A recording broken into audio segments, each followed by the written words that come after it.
What's up, everybody? We're on a podcast now. I'm Alex, and in this video, I want to go over a new interview on Ghost of Yotei. Continues to sound better. I talk a lot about the density of open worlds. Just by making an open world like double as big doesn't mean it's double as fun, right? It's how you fill it. And some of the complaints, the common complaints that comes up with the first Ghost of Tsushima, to Ghost of Yotei. So a few days ago, we talked about how, there's another interview that was done that they said that the length is going to be very, very similar. It's like, okay, cool. And then it's like, okay, well, how do you use that length, right? And I even threw out the idea of maybe, an easy example of like, okay, you have 10 different things you do, and you only make us do it 2 or 3 times each, right? That way it never really gets all that old. Well, there was a new interview done where they kind of talked about how that stuff will work, and they do acknowledge and are aware of the repetitiveness that the first game had with the side stuff, and they don't want to do that here, and that hence the title. I really think,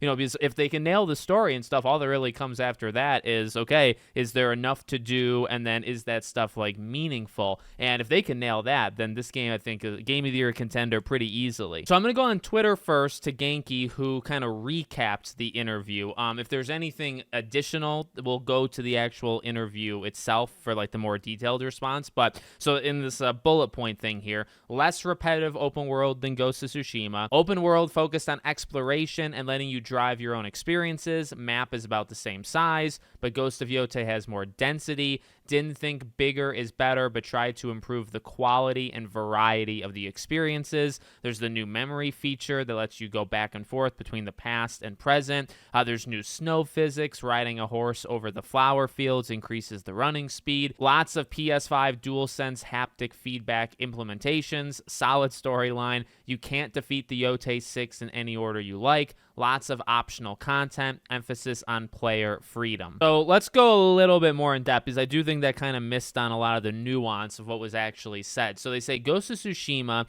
is a game that we have a lot of attachment to. There are a variety of mini games, but unfortunately some of them, especially the part where you chase the fox to find the shrine, have little change and feel like a chore, as we've heard from feedback. In Ghost of Yotei, we have improved on this aspect so that even if the player's curiosity is stimulated during exploration, and they find a little secret, instead of making them play the same minigame every time, we are trying to provide a variety of unexpected results. I think the appeal of open world games is in this kind of exploration, so we are conscious of providing a well-varied exploration experience. And by the way, this is a Japanese automation media. It's Japanese translated, so maybe it's not perfect, but this is the rough translation. So when they talk about that map size and density, they say first the map size in the game is about the same, but Hokkaido is obviously larger than Tsushima, so we put effort into making it feel larger than it actually is. There are many landscapes, such as huge plains and majestic mountains towering in the background, that were not seen much in Ghost of Tsushima, so you can experience the vastness. Another feature is the exploration element, which makes the most of the vast map. Ghost of Yotei is packed with systems and effects that allow players to enjoy exploring the field to the fullest, and players can use them freely. The system I mentioned earlier, where you move faster when standing on flowers, can help you discover little secrets by following the path of the flowers. New telescope and binocular items for enjoying the scenery have also been introduced. With these kinds of ideas, players will not get bored even on a larger map. Now, specifically with the taking it in any order that you want, this is something I feel pretty proud of, so I want to pat myself on the back here. So they go into a little bit of an explanation in the article, but I want to kind of paraphrase it. So remember, originally it sounded like it was like Assassin's Creed Shadows, right, where there was no order. There's these 6 people that you have to go after, and the order doesn't matter. So that was debunked a little bit later, and I made a video, a few weeks back talking about it. And remember, I compared it to Sly Cooper. I feel like it's, okay, maybe you have like an order, or you have your pick at an order of the missions involved in these people, but you don't have a pick in which of these people you take out first. So that has been like triple down on by them. And it's also said in this article. So basically what happens is you have a pick of like which land you want to tackle first. So there's different areas on the map, and in those areas there's things to do, and you get to pick the order of that stuff. And they also say, basically there's side quests that you can go down, or things that you could even discover that can upgrade yourself and make yourself better. You can completely skip those and just do the main story. So when they talk about this player freedom, and by the way, I'm not dissing it. I'm trying to like get the information out there to make sure people know what kind of game game this is. Because even myself, I mean, I'm pretty in tune and I keep up with this stuff. When they first announced this, it really sounded like you have your pick at the order that you want to go. And that's not true. I think they honestly did not a great job at saying that in the beginning. But, again, I'm not dissing the idea because I actually like the idea.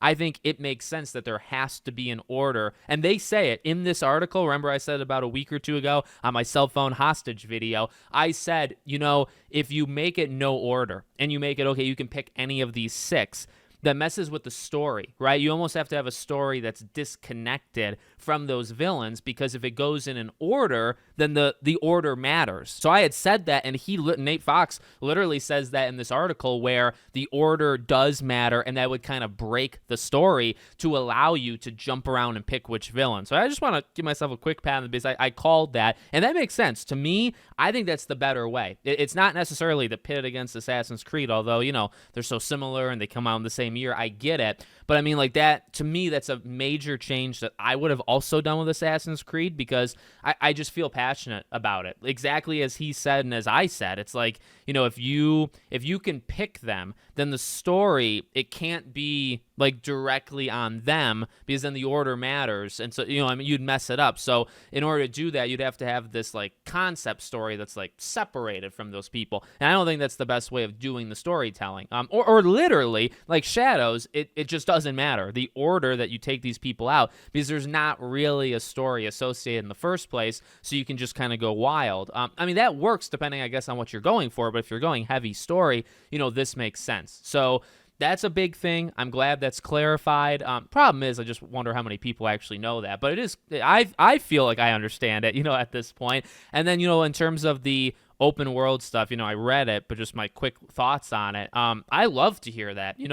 Like, I think about Assassin's Creed Shadows. Just follow with me 1 second. So there's one point in Shadows where, like, you can, like, meditate and do that quick little mini game where, like, the thing is going back, forth, and you're pressing, like, the button combinations. There's one where a villain will actually attack you while you do it, and it's so different because it doesn't happen at any other point in the game except for one kind of, like, pre-written thing. But it feels different, and it's this thing you constantly are doing, and they throw in something where it makes it feel a little bit, and I loved it. I'm saying that as a positive. So when it comes to this, it's interesting because it's kind of like that, but it's actually even more than that. They talk about the shrine thing, right? So I think about the bamboo cutting even. So it's like, okay, either you're not going to do it much at all, or when you do it, it's just going to feel pretty different. Like, the outcome is going to feel pretty different from one time to the next. I really think, because we talk about, like, okay, how much can these games really improve from, like, 1 to 2? This is a big, almost underrated improvement that I do think the second game can make, right? Like, if they, again, like I said in the beginning, the story, characters, I think the gameplay, like the combat and stuff, is going to be rock solid, and it's one of the best, elements of the first game.